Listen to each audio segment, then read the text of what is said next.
prudent and discerning in its statements on these issues.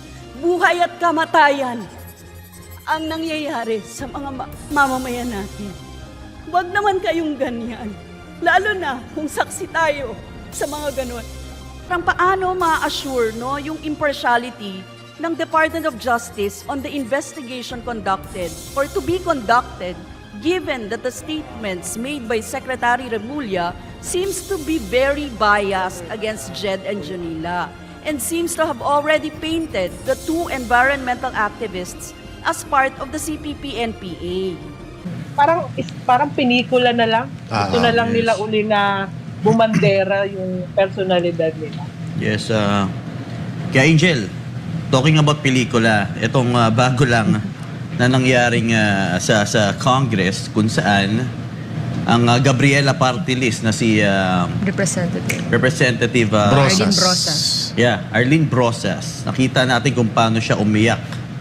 Awang-awa daw siya nangyari sa dalawang kuno, kabataang aktivista kuno. Tapos, gusto ko lang malaman, kay Angel, at ikaw rin, ano masasabi mo dito bilang isang before na miyembro ng New People's Army at isang babae patungkol sa ginagawang kasinungalingan o itong drama ni Arlene Brosas. Alam naman natin kung paano ang ginagawa ng mga commander dyan ng NPA sa iilan sa ating mga kababaihan na nire-rape, ginagapang, pero patungkol naman dito, iyak-iyak siya pero never niya nakundina. Correct. Ang mga gawa ng NPA. Ano po masabi niyo dito kay Angel bilang isa rin na former rebel mula sa NPA? Parang nakita ko nga yung ako noon sa kanya. Kasi ganyan din ako noon, paiyak-iyak ako. Para lang kumuha ng simpatiya. Di ba? So, ginagawa mo rin dati yun kay Angel? Oo. Utos ng CPP yan.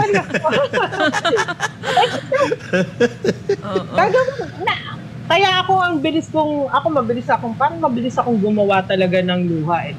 Yung iyak ko nung araw, na kaya iiyak ako pag nag-organize ako. Kasi gusto ko, umiiyak ako nung kasi ang baka hindi ko ito ma-recruit. Lagot na naman ako sa assessment. Lagot na naman ako sa paglalagom. Kasi yung resulta ng iyong tinarabaho. Ito, iniiyakan ko na eh, di ba? Kasi ang bawat luha ko noon, kailangan may resulta. No? Meron kang nare-recruit, meron kang na nahihikayat. Ganun yun. Ganun siya. Ganun ko pinuproject yung sarili ko.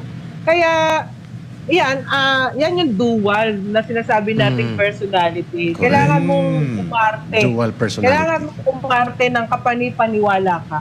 So yung pong ginagawa. Kailangan mo umarte na kaisa kanila at ikaw ay nadudurog ang puso mo sa mga ganitong kabataan na biktima ng sinasabi nating karahasan ng ating kamilitaran. So yung ginagawa pala ng isang kongresista dyan ni Arlene Brosas, malinaw. Ito yung kanyang baka train siya sa yung sa cultural group kasi may mga may ganun pala doon. Yung drama. May talaga.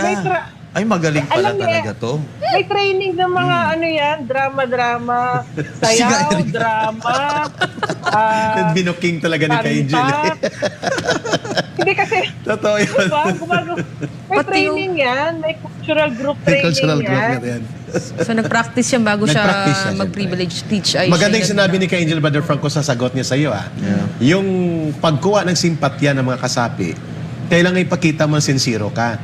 So to show sincerity, minsan iiyak ka, minsan mang-aaway ka para lang makumbinsi mo na manatili at mag-full time sa organisasyon.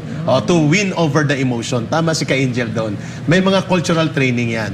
Ang lumalabas nga mukhang pala absent si Arlene Brosas sa cultural training. Kasi ano ba naman niya? Kulang ka ng trabaho. Hindi convincing ang kanyang pag-aartista doon sa loob ng Kongreso kay Angel. Binuking mo talagang gimmick nila. Father Franco, back to you. Kaya nga kung titignan niya natin yung pag-iyak medyo hindi ganun ka-convincing ka, Eric. Kilala kasi natin sila talaga. Di siguro. Si Ka Angel, feeling ko marunong talaga si Ka Angel. Cultural organizer yan. Pero Ka Eric, kita mo yan. Ayan, O paano natin may judge yan? Pero walang luha ka, Eric. Wala pala absent nga sa Hindi, parang contract. namula-mula lang kunyari. Parang paiyak pala. Kunyari strong siya. Pinipigilan niya yung luha niya. Pero wala talaga maluha Pero niya. sabi ng mga netizen kay Angel, luha ng buhaya daw ito. Crocodile tears. Luha ng ano? Luha ng Baka buhaya. luha ng Bic. Yung naglalagay ng Bic sa mata. Hindi.